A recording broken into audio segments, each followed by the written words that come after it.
Warning: the following podcast contains violent scenes that may be unsettling to some listeners. Listener discretion is advised.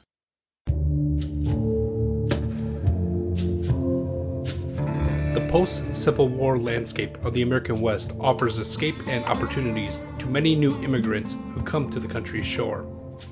A few of them brave the journey to the camp town of Missouri Crossing, each looking for a new lease on life in the Dakota Territories. Join the settlers of Missouri Crossing, including Gregory Smith, played by Joaquin, Sister Margaret Miller, played by Monica, Bjorn Hagman, played by Chris, and Craig as the Keeper of Arcane Lore, as we explore the horrors that await us on Down Darker Trails.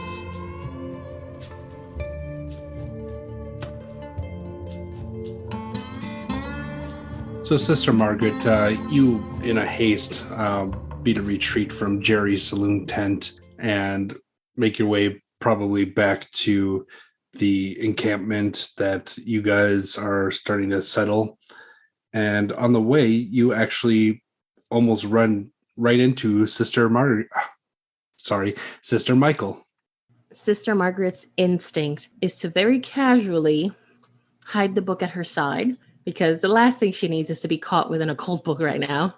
So she smiles as if nothing is wrong and says, "Oh, Sister Michael, is it time for us to meet already?" Oh, I was hoping to run into you soon. Yes, I believe now would be a great time. And you're noticing that she has a very large bundle of cloth and fabric with her. Margaret smiles and nods, although in her head she's just thinking about how desperately she needs time to read this book before Pete can bathe and come claim it. She was hoping that she could just run back to her tent, power read it, maybe take some notes. But of course, God is telling her that she's not meant to read this book. So he's putting Sister Michael in her way. So she smiles, she nods and says, "Oh, of course. What is that you've got there?" Oh, just a surprise. Oh, I do like surprises. Should we go back to the church? Oh, there's no need. I got yours as well. Okay. Lead the way. Where are we going? Oh, just follow me. I think you'll like it. And she starts walking in a northerly direction along the river, and you realize that you're getting even closer to the area you just left when she stops by a little spot along the water with a few white tents set up near it. Ah, yes, this is the spot. You see, sister, I wanted to do something nice, and I wanted to thank you for all the help you've been to me. Oh, Sister Michael, you know you don't have to do that. We're sisters in Christ. What's mine is yours. Of course I don't have to. I want to. I thought surely I was going to starve or something was going to happen to me on the trail, and I've been doing what I can to, ease your own burdens as you were working to ease mine when I was in such a frightful state. And I know we have our vows and our duties, but I thought maybe perhaps this one small way I can show you my consideration and my everlasting gratitude towards you, sister. Margaret is feeling very touched. There's a lot of guilt that she feels because she sees that Sister Michael's so pure, while she herself is kind of sneaky and underhanded. She's been lying, and she's not been the best version of herself for the past day. So she feels that she should aspire to be more like Sister Michael always is. So, her eyes well up a little bit with tears, and she uses her free hand to kind of dab them off with the back of her knuckle. And she nods and says, You're truly too kind. I would do that for anyone, but for you, I would gladly give up my food. I would gladly give up my shelter. What's mine will always be yours." But she's kind of eyeing the fabric to see what it is that she's got. You're noticing that it is every piece of garment and laundry that the two of you own. And, it's been such a long and tiresome, I'm trying to think of the word, ordeal to get here and set up a camp and find a permanent place to live. And you realize, other than just like washing quick in the river, like you're still going off like weeks old laundry at this point, and you're getting the feeling that she's offering to do something very nice for you. So she looks at the pile of clothing and looks up at Sister Michael and says, "No, you can't possibly. This would take hours. Your hands would bleed by the end of it." Oh, I'm not the only one going to be doing it. Follow me. And she leads you along the river towards one of those white tents where she leads you into one, and you see this like wooden basin sort of, and there's like a young girl who is filling the basin up with piping hot water that she brought from a kettle on a fire nearby, and she's just filling it up inside the tent on a like a little wooden stool next to it. There's like a small towel and a bar of soap. Margaret looks a little perplexed, but as she's following Sister Michael, she takes the opportunity to kind of go under her garments and slip the book into her bloomers by her hip, just in case, there's water. She doesn't want any more damage, although the thought of Pete's spittle being on her naked flesh is just making her skin crawl. She follows Sister Michael inside, sees the hot water and the soap, and she's kind of looking at her perplexed. She's not quite sure what's going on. Well, it's already paid for, so there's no sense in not using it. So you go first, and I'll get started on the clothes, and then I'll take the second one, and you can finish up. Margaret is so thankful. Somewhere in the back of her mind, she's wondering if she's doing this because she showed up stinky too many times in the morning. She's still, feeling very emotional at the gesture that Sister Michael would not only do this for her, but spend money that for them is just so tight, that she kind of wipes a tear from her eye again and says, "Wow, I don't know what to say. Thank you. Thank you so much. Wow." And she kind of starts looking around for a place that she can disrobe and go in the bath, because maybe she'll get to read in there. And Sister Michael nods, and like as she's exiting, kind of drops some of the laundry and starts giving it to one of the bath maids and says, "Oh, just take your time. Come get me when you're done. But I don't expect you to be out until you're right old prune. Now, is that clear?" Absolutely. And she says it with a lot of excitement. She hasn't had a proper bath in God knows how long. And not only that, but this gives her the perfect opportunity to have total privacy as she reads this book and glean some information from it. So she'll go where, it's the private area. She'll get herself undressed and she'll stick her foot in the hot water, kind of getting her body used to it. And when she's finally able to go in, she'll reach over and grab the book to start reading it. And it's wonderful. Like you can't remember the last time you were able to bathe with hot water. And like, this is truly a luxury out here. Like there's a bar of soap, there's a towel, and like you could hear Sister Michael and some of the other maids working on the laundry outside. At some point, the young girl comes back in and pours some more water in with you, and takes out your dirty clothes and presumably hands them to Sister Michael. And you're able to slip the book out from underneath the towel. And if you like, you can get started. I would definitely like to start reading this book. She's kind of fighting the clock. The more she can read before Pete shows up, she's thinking maybe she can act like she perused through it and it wasn't as interesting as she thought, so the kiss wouldn't be worth it. That's her kind of plan of action. Speed read, glean as much as she can before she has to return it.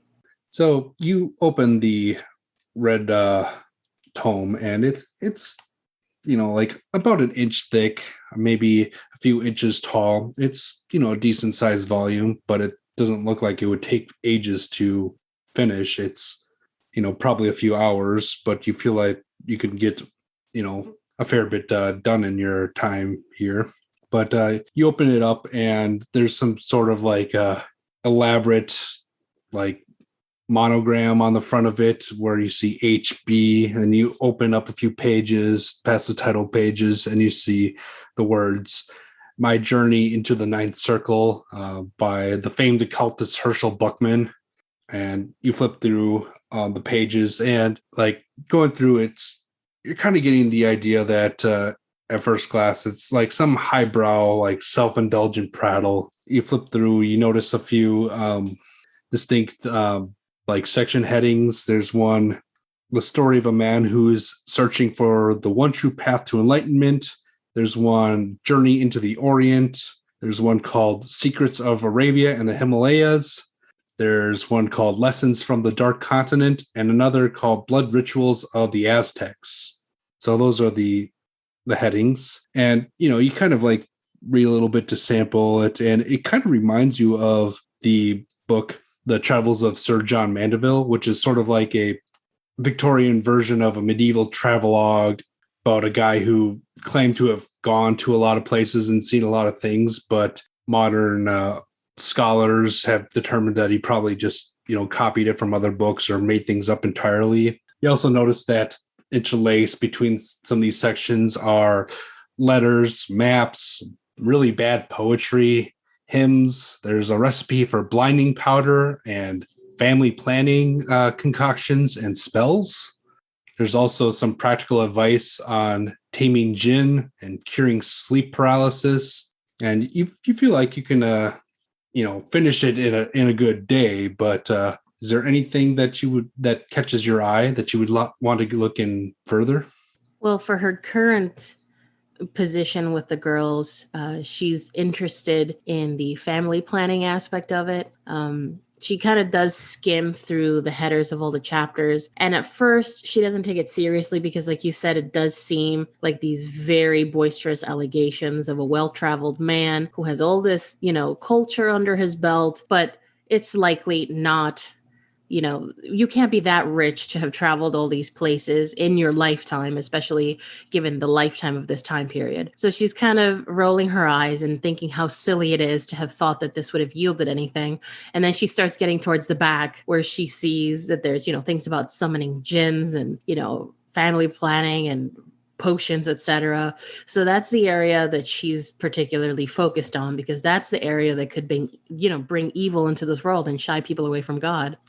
So, like, focused on the family planning section, it's nothing that you haven't heard of before in your medical expertise. Basically, there's certain plants and certain concoctions that can, you know, cause bleeding to simulate menstruation, or, you know, cause a child not to take root inside a woman's womb. There's also a few things that the book adamantly refers to as real spells, and they have some peculiar names to them. One's called Call the Crawling Chaos, and another one's called The Body Warping of Golgoroth. And there's another quaint one that promises to teach you the secrets of psychometry. Ooh, okay. So she's reading over that, and I think her attention would be drawn to anything that has the word secrets in it. So teaching the secrets of psychometry would be something that her eyes would immediately start to peruse. So basically, it kind of goes into how the author and famed historical occultist Herschel Buckman, and basically the author is talking like he's been around for ages and has gained a lot of wisdom and can, you know, open up the chakras in his palms to kind of pick up the surface sensations and psycho energy left behind on objects, and kind of get a sense of feel of like what their past was, or, you know, just like basic. It kind of sounds like fortune telling to you. Yeah, she's going to recognize it as the Bible equivalent of like throwing lots. So she immediately sees this must be a sin, you know, that it's obviously very eye-catching, very alluring. She doesn't know why somebody like Jerry would have a book such as this, given his occupation. So it just seemed odd to her. But she's reading up on it. And at the mention of this man having lived so long, it just kind of goes into her skepticism along with the rest of the book mentioning all the places he's traveled. She thinks this is definitely a con man trying to sell fake fortunes, snake oil remedies and things like that. Although there is the conflict that the family planning section was accurate. So that's kind of crawling in the back of her mind. Like, it does seem like, Eastern pish posh, obviously fake religion, following fake gods and, fortune telling. But this part was right. So, after she reads that, she's going to skim to the other two spells just to look at the reagents and see if there's anything truly malicious, like the blood of a virgin, the blood of a child, or slaughtering an animal kind of thing. So strangely enough, when you get to you get to crawl the calling chaos, it just like, it talks about some sort of like reagents like an hourglass or like a water clock, to something that you can measure time with. And it just seemed just like, bringing like a spirit or something forward in order to, help things happen faster, or give you insight into different things of how things could and how things will be. It's just a bunch of nonsense, really. But then you get to the body warping of Golgoroth. It's really kind of weird, and it's like described very in grotesque terms. And you notice that one of the requirements to perform this spell is to consume wholly a human eyeball. So she's relaxing in her bath, feeling completely at ease, and she's kind of chuckling at the ingredients of the previous spell, the hourglass and the ability that she could, see into things unseen. And she's kind of musing to herself that if this, any of this crap was actually real, she'd use it to kind of find the source of Lavender's wound, since it's causing her so much trouble. But obviously, a clock, a piece of this, a piece of that, that's surely going to do it. And she's laughing, kind of now feeling silly that she thought this was anything true, until she gets to that spell and she sees that it mentions consumption of an eyeball. And at that, her stomach turns a little and she's thinking, how absolutely grotesque. But there's a doubt in her mind that given the previous chapters, anybody with any sort of culture would truly believe in anything written here.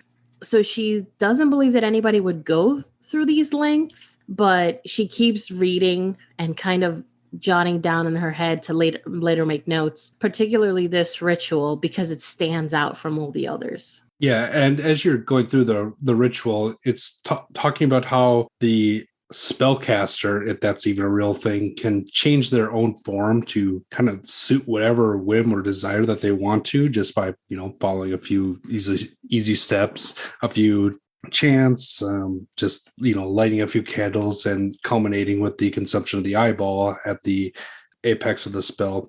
And you're kind of getting a little into it.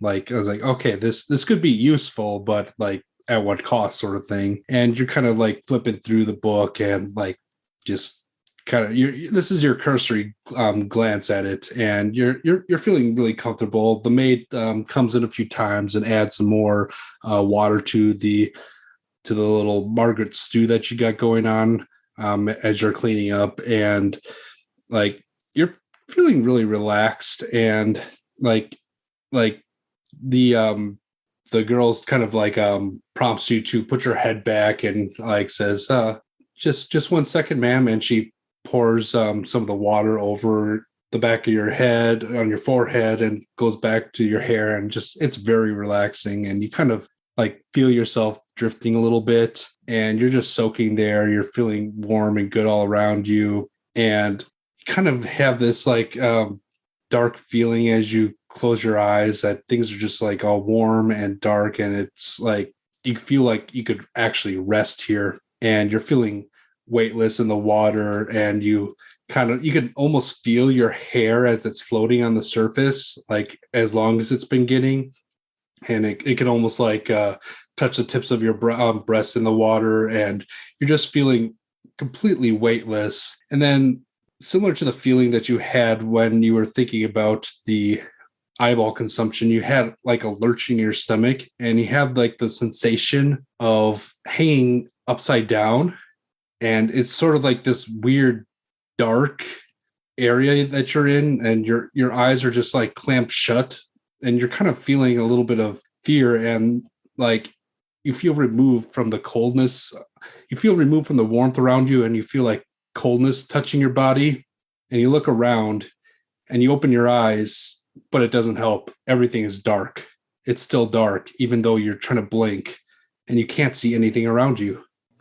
So Margaret, when this is happening, she was just so relaxed in the luxury of the bath, the luxury of which she perceives as a comedy book, parts of which she's reading out loud because at this point she doesn't think that any of these incantations have any power. After all, she's protected by God. And as she starts to really relax and she closes her eyes, she starts to feel like she's going to drift to sleep because she's just so comfortable and she hasn't felt comfort like this in literally months. So as she's drifting and she starts feeling that lightheadedness of hanging upside down, she is partially in her consciousness thinking that maybe the water is just too hot and she's getting lightheaded because hot water was just reapplied and applied to her hair. And she has this feeling of complete disorientation. And when she opens her eyes and sees nothing but blackness, for a second, she thinks that maybe somehow like a thick curtain was pulled over and natural daylight was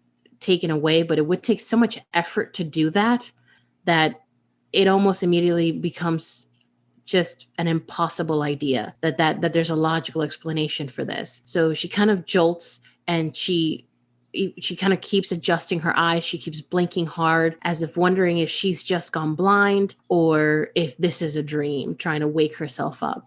And you see like coming towards you, you feel now definitely that you're like outside or in a cave or underground somewhere.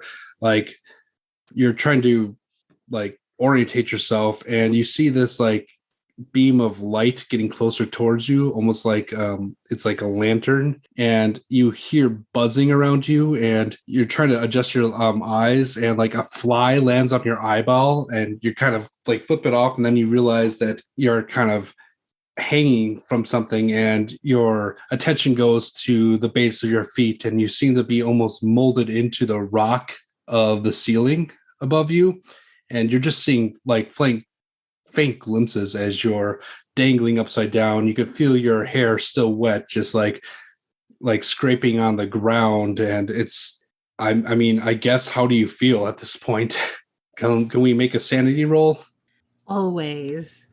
I got a 6. Oh man, 60 against 61.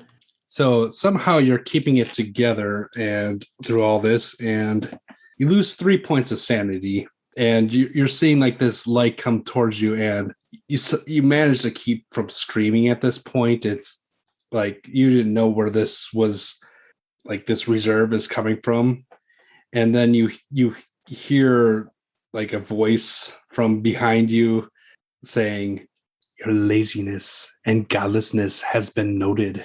You are a poor example to your sisters and a stain on the order." And of course, you recognize that voice. Do I recognize that voice? Oh, yes. It is none other than the voice of the Mother Superior from St. Brian's of the Windy City. I would say that definitely makes her scream. She fears that woman. All right. So the light, you realize, is coming from a lantern held by that woman, and it's kind of illuminating patches around you, and you notice that there are other people, bodies hanging upside down as well in various states of decay around you, and the buzzing of flies are just building up at this point. Can I get another sanity roll this time? Remember, it's 3 less than your previous one. That one's a 60 out of what now is 58. And there we go. So that's 6. That's more than 5 or more in one go. So first off, lose 6 more sanity. And second, I'm going to need you to make me an idea roll, which is your intelligence straight up. Damn it. 82 out of 80. So you fail your idea roll, which is actually probably good, because that means you don't immediately go insane. However, that is more than Actually, that would be 9. Okay. The count is at 9. So, Oh, sanity loss? yes, 9 in one Okay. game hour. So the flies are just like picking up and buzzing, and like you hear yourself screaming, and you like as you're swaying back and forth, you're getting glimpses of the Mother Superior, and she's just has like this biggest grin as she's seeing you in the predicament that you're in, and like she has this look like you deserve to be here. And I'm not sure if Margaret would agree as much, but you just scream and scream and scream, and then you close your eyes and you open them, and then you hear screaming coming from outside the bath. Okay, so do I open my eyes and I'm back in the bath? Yes, you are flooded by light all around you, but you see that there's screaming coming from outside, and there seems to be a bit of a commotion outside. So Margaret immediately touches over her body to make sure that she's really back in her body. Buckman's book has, slipped outside the tub and is, resting on the floor, half opened. And the screams just startle her so much that she's in fight or flight mode. So she basically just bounces out of that tub as if the water were just burning acid, and she grabs the towel and half-acidly covers herself as she starts to very loudly say the Lord's Prayer, our Father who art in heaven, hallowed be thy name, thy kingdom come, thy will be done. And as she's slipping, as she's running, she's falling, crawling, and she's trying to go out, trying to see if something has happened to Sister Michael. So you get out of the bath tent, and you're really close to the river, and you see just like a gaggle of women, both Sister Michael, thankfully, and a bunch of the other like laundry maids and wash maids who had been gathering around, and they appear to be like clustered around something that's in the water, and you kind of like push your way closer to it, and then you realize that it is a humanoid figure. And this is in the water where they were washing clothes, correctly?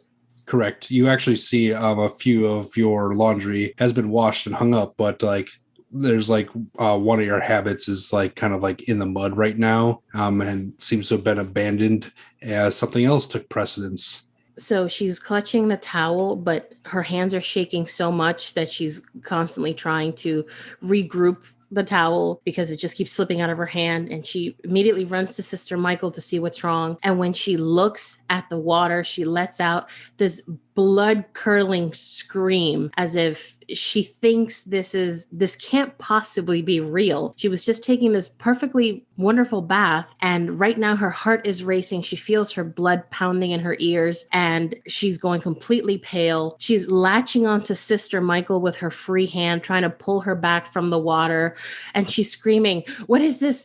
What is this?" So as you're doing that, you're kind of riling up some of the other women as well, because none of them were expecting to see a body. Now, does Margaret have any like abilities that keep her from like going insane when she sees bodies? No, I did not get the medical pack because she's too young. Yep. Okay. So can I get you another sanity roll then? You betcha. Okay, I passed 40 out of 52.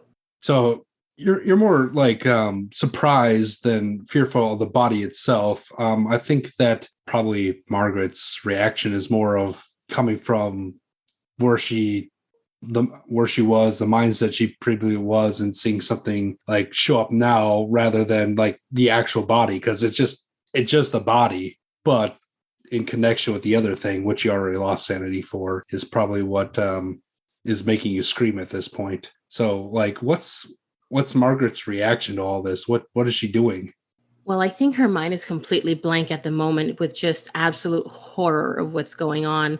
She's still extremely confused and disoriented. She can't tell if she just fell asleep in the bath and woke up to this happening, but why would such a strange thing happen? She's not making any connections that it would have anything to do with the book. She's just trying to tell whether this is a dream that she has to wake up from or whether this is really happening. So she lets go of her towel, forgetting her modesty, and she's very violently shaking Sister Michael, saying, "Where did it come from? Where did it come from? Did you do this? Who did this?"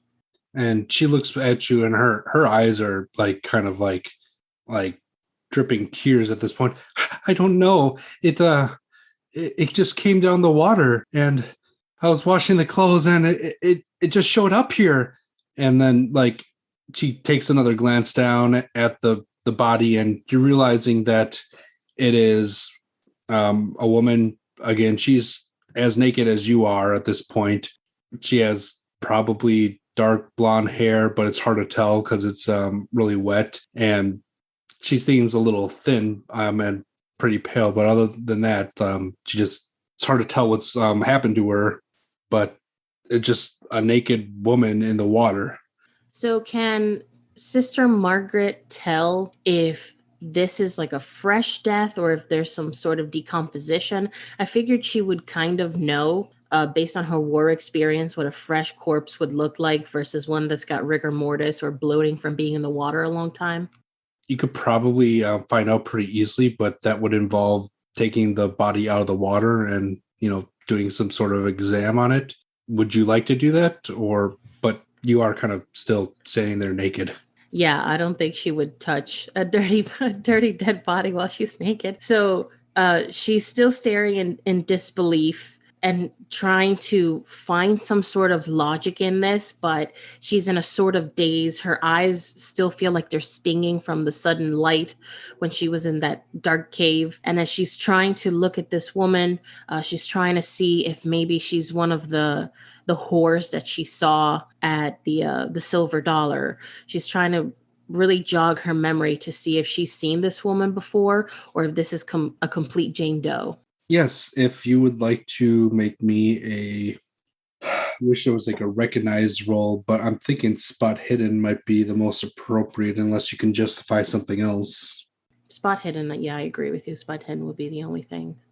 And I get 22 out of 30. Well, first off, check your spot hidden. Secondly, you've never seen her before. And as you're pointing out, actually, no one there's ever seen her before. People start talking, and like it's quite notable that she is a woman and no one knows her because, as we discussed, it is mostly men here, and most of the women are either like wives or they work here or they work at the Silver Dollar. But most women are known, especially by the other women, and there's just talk around, and no one's ever seen her before. It's like she's just appeared out of nowhere.